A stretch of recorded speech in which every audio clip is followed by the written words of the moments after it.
સુરતની વીર નર્મદ દક્ષિણ ગુજરાત યુનિવર્સિટી ફરી એકવાર વિવાદમાં છે। સરકારી મિલકતનો ઉપયોગ કરવાની મંજૂરી આપવાનું કૌભાંડ ઝડપાયું।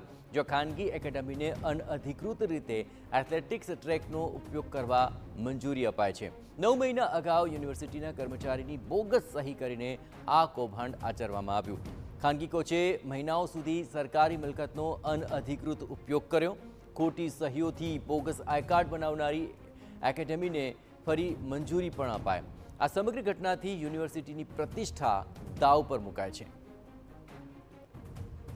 ખોટી સહી કરી બોગસ આઈ કાર્ડ બનાવનારી આ એકેડમીને ફરી મંજૂરી આપી દેવાતા અનેક સવાલ ઉઠી રહ્યા છે અને આ આખી મામલાની હવે તપાસ થવાની માંગ ઉઠી રહી છે। સરકારી મિલકતનો ઉપયોગ કરવાની મંજૂરી આપી દેવાય તે પણ એક ગંભીર બાબત હોવાનો મુદ્દો ઉઠી રહ્યો છે।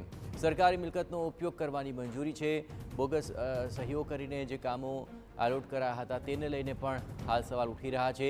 ખાનગી એકેડમીને અનઅધિકૃત રીતે એથ્લેટિક્સ ટ્રેકનો ઉપયોગ કરવાની પણ મંજૂરી અપાય। 9 મહિના અગાઉ યુનિવર્સિટીના કર્મચારીની બોગસ સહી કરવામાં આવી હતી અને ત્યારબાદ આ આખું કૌભાંડ સામે આવ્યું હતું અને આ સમગ્ર મામલે વધુ વિગતે વાત કરવા જોડાઈ રહ્યા છે TV9 સંવાદદાતા બલદેવ, શું વધુ વિગતો મળી રહી છે હાલ? જે રીતે સુરત વીર નર્મદ સાઉથ ગુજરાત યુનિવર્સિટી અવારનવાર જે વિવાદમાં આવતી હોય છે ત્યારે વધુ એક વખત જે છે તે વિવાદ જે સામે આવ્યો છે। 9 મહિના અગાઉ યુનિવર્સિટીની અંદર જે કર્મચારીઓની બોગસ સહી કરી અને એથ્લેટિક જે ટ્રેક છે તેનો ઉપયોગ કરવામાં આવ્યો હતો। ખાનગી સ્પોર્ટ એકેડમી દ્વારા ફરી એકવાર જે એથ્લેટિક જે ટ્રેકનો છે ઉપયોગ કરી અને મંજૂરી આપવામાં આવી હતી। મહત્વની વસ્તુ એ છે કે જે બહારથી જે ખાનગી એકેડમી હોય છે તેને કઈ રીતે આ જે પરવાનગી આપી તેને લઈને અનેક સવાલો છે તે ઊભા થયા છે। આ પ્રકારે કૌભાંડની જે સરકારી મિલકતનો ફરી એકવાર ઉપયોગ કરવાની જે મંજૂરી છે તે કોના દ્વારા કયાના ઇશારે આપવામાં આવી હતી તેને લઈને હવે તપાસનો વિષય છે।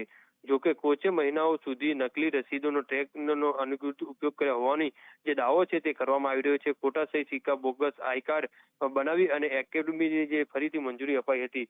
હાલમાં તો આ યુનિવર્સિટીને જે મામલો જે સામે આવ્યો છે તેને લઈને વીર નર્મદ સાઉથ ગુજરાત યુનિવર્સિટીના જે કુલપતિ દ્વારા આખી જે તપાસ છે તે આજે કરવામાં આવી રહી છે અને તપાસના અંતે જે રીતે કસૂરવાર જે વ્યક્તિ જણાશે તેમની સામે આજે કાર્યવાહી પણ કરવામાં આવશે અને જો સરકારી મિલકત અથવા તો સરકારી જે બોગસ ડોક્યુમેન્ટ ઊભા કર્યા હશે તો પોલીસ પણ ફરિયાદ થઈ શકે છે। જી બિલકુલ બલદેવ, તમામ ગતિવિધિઓ પર આપ નજર રાખતા રહેજો। હવે તપાસને અંતે હવે શું આખો મામલો સામે આવે છે તે જોવાનું રહેશે, પણ 9 મહિના પહેલાથી આ કૌભાંડ સામે આવ્યું હતું અને ત્યારબાદ હવે આ મામલો સામે આવતા વિવાદ તૂલ પકડી રહ્યો છે।